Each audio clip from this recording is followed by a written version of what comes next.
The COVID agenda is so vast that it's almost difficult to know where to begin. Unfortunately, questions regarding the origin and lethality of the virus itself are outside of the scope here, as is the efficacy and lethality of the so-called vaccines. While these issues are important, they are merely pieces of a much larger puzzle, the grand political endgame that is being orchestrated under the guise of COVID hysteria. The lockdowns, masks, vaccines, mandates, and freedom passes are being used to slingshot humanity into a cliched dystopic future with a plotline straight out of a low-budget sci-fi movie. NWO Agenda will cover the primary plot points and explain how they tie into a wider conspiracy. By far the most crucial aspect of the COVID agenda is the so-called vaccine passports. Our rulers do not want you to get vaccinated for the good of your health. They want you to get vaccinated so that they can force you to use a vaccine passport. This is the first step to implementing a mandatory, universal digital identity system. Every human is at risk from COVID. Therefore, every human must take the vaccine. To keep track of who has taken the vaccine, every human requires a vaccine passport. To keep track of the vaccine passports, humanity, as a species, requires a worldwide digital identity system. Without a worldwide identity system, the vaccine passports are useless. And without the vaccine passports, how do we know that you aren't a COVID superspreader, personally responsible for the genocide of millions?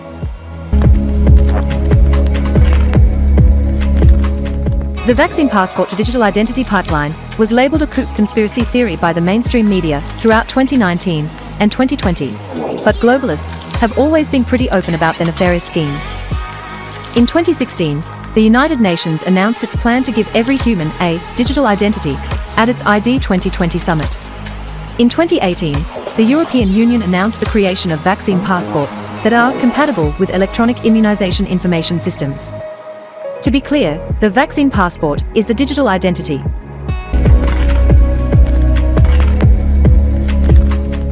Globalists parry the accusation that they are malevolent conspirators by openly announcing their malevolent conspiracies to the world. They simply rebrand them as philanthropic crusades to save humanity from some hyperbolic, supposedly world-ending calamity, like COVID and global warming. The Rockefeller-founded Club of Rome openly admitted this strategy regarding climate change in their book, The First Global Revolution, and many other globalists have said similar things in the past. In searching for a common enemy against whom we can unite, we came up with the idea that pollution, the threat of global warming, water shortages, famine and the like, would fit the bill.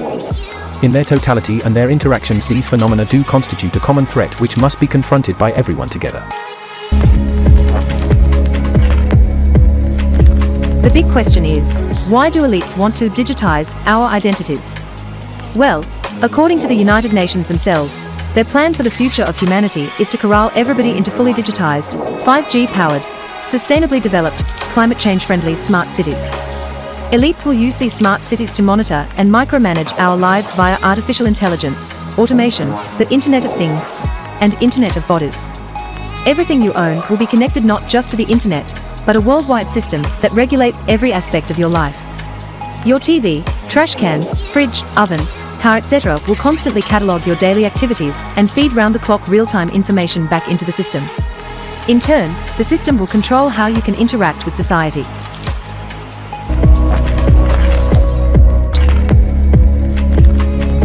Digital identity is the linchpin of this entire project. Your entire life will be centralized via this singular point of contact with the system. Those without a digital identity will be completely cut off from the system. Your digital identity will be linked to every single one of your pre-existing identities, both physical and virtual, your driver's license, regular passport, email account, social media accounts, phone contract, and even your bank accounts. This recipe for eternal slavery is being pitched to the masses incrementally and marketed as a series of life-changing revolutions in convenience and security.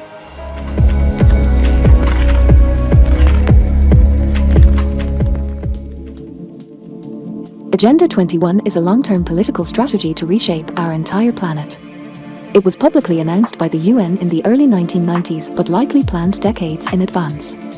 As usual, it is marketed to the public as a philanthropic crusade to save the world from climate change, poverty, hunger, disease, bigotry, racism, and so on, but it is nothing of the sort. It is simply a way for the globalist elite to solidify their rule and expand their power, not just over humanity, but all life on Earth. The United Nations is directing the construction of so-called smart cities in alignment with their Agenda 21, Agenda 2030, and Build Back Better. Almost every smart city resource published by governments and NGOs around the world features the term Sustainable Development Goals.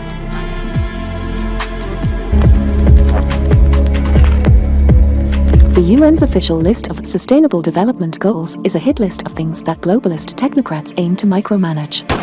When they say things like no poverty and zero hunger, what they're really saying is that they wish to have totalitarian control over humanity's finances and food supplies. In September 2015, countries adopted a set of Sustainable Development Goals to end poverty, protect the planet, and ensure prosperity for all. Immunization plays a key role in the Sustainable Development Goals and is one of the best buys in global health, as it has a crucial role in achieving 14 of the 17 goals. As one of the most far-reaching health interventions, it closely reflects the ethos of the Sustainable Development Goals, leaving no one behind and intruding into everyone's privacy. The abolition of private property has been a primary objective of globalists since the days of Karl Marx, at least. According to the World Economic Forum, an official UN partner organization, by 2030, you'll own nothing, and you'll be happy. 2030 is the proposed end date of the so-called Great Reset, yet another Agenda 21 rebrand. They aim to transform every country into a nation of renters, whereby everything is owned and controlled by rootless technocrats.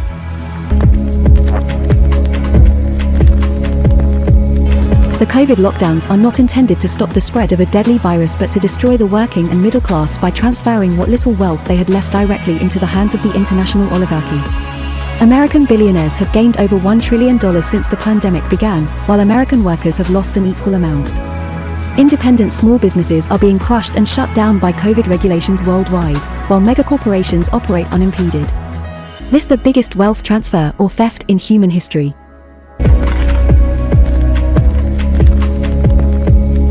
While the lower classes are bled dry, plutocrats are busy buying up all of the farmland and houses that they can get their filthy hands on. Plebs owning land and property is unsustainable. Growing food and raising livestock is not eco-friendly. You will live in a rented smart city apartment, where your carbon output can be tracked by AI. You will subsist on a diet of industrial maggot paste, lab-grown fake meat, and microplastics. You will own nothing, and you will be happy.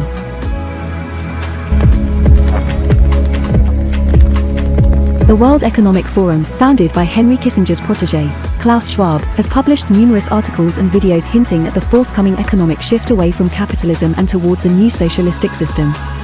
The WEF calls for a fusion of private and public sectors, presumably to bring the world under the control of a centralized technocracy.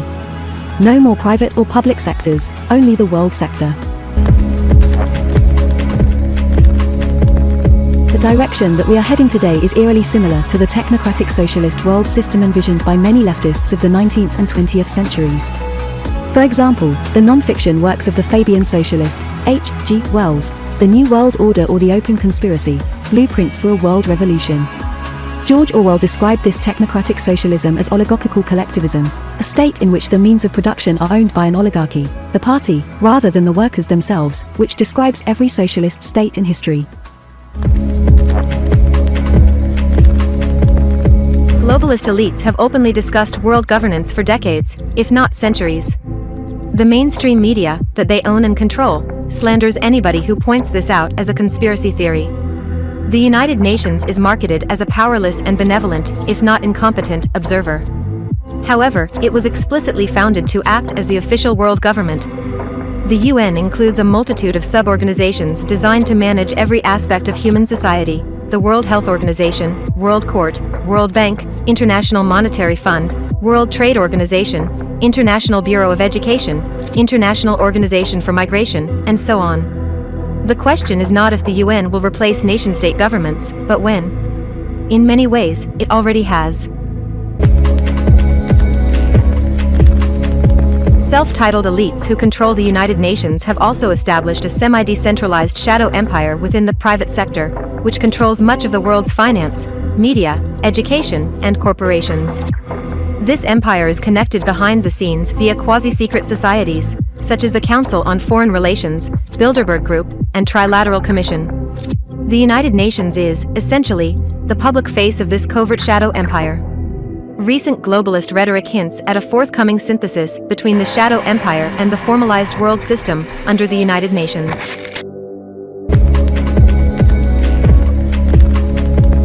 World government would not be complete without a world currency, and you can guarantee that globalists will attempt to force one through. The elites want complete control over money by banning cash in favor of central bank digital currencies. The central bank will have absolute control on the rules and regulations that will determine the use of money, and we will also have the technology to enforce that. How do the elites plan to implement a digital one world currency? A global currency collapse can wipe the slate clean of nation-based currencies, especially the US dollar, and establish an international digital currency. A digital dollar was initially included in a COVID-19 relief package under the CARES Act. The bill suggested that it could provide universal basic income for Americans, which would be instrumental for creating a digital identity-based social credit system. If income is centrally controlled either by the state or some unaccountable international bureaucracy, they can completely eradicate political dissent. Disagree with the elite? Sorry. No, sir, for you!